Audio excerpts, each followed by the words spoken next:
તાપી જિલ્લાના ઉછલ તાલુકાના નવનિર્મિત પ્રાકૃતિક કૃષિ તાલીમ કેન્દ્રના સમારોહ યોજાયો છે અને ગુજરાત અને મહારાષ્ટ્રના રાજ્યપાલ આચાર્ય દેવવ્રત આ પ્રસંગે ખાસ ઉપસ્થિત બન્યા હતા। રાસાયણિક ખેતીના વિપરીત પરિણામો અને ધરતીના બજર થવા માટે પ્રાકૃતિક ખેતીને એકમાત્ર વિકલ્પ ગણાવતા રાજ્યપાલે ખેડૂતોને ટેકનિકલી માહિતી આપી છે। તેમણે એક દિવસ અગાઉ માણેકપોર ગામની મુલાકાત લઈ દેશી ગાયનું દૂધ દોહી અને શેરડી કાપીને ખેડૂતોને ઉત્સાહ પણ વધાર્યો હતો।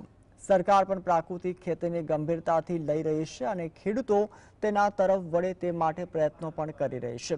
આ તાલીમી કેન્દ્ર ખેતી અને નિર્ભય તાપી જિલ્લાના ખેડૂતો માટે નવી દિશા પણ खोलશે।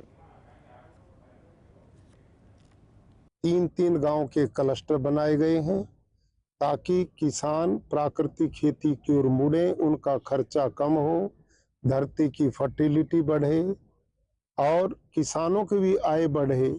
और आजकल जो बीमारियां बढ़ रही हैं, कहीं कैंसर, कहीं हार्ट अटैक, कहीं डायबिटीज, कोई पेनक्रियाज फेल, कहीं किडनी फेल, इन समस्याओं से निजात पाई जा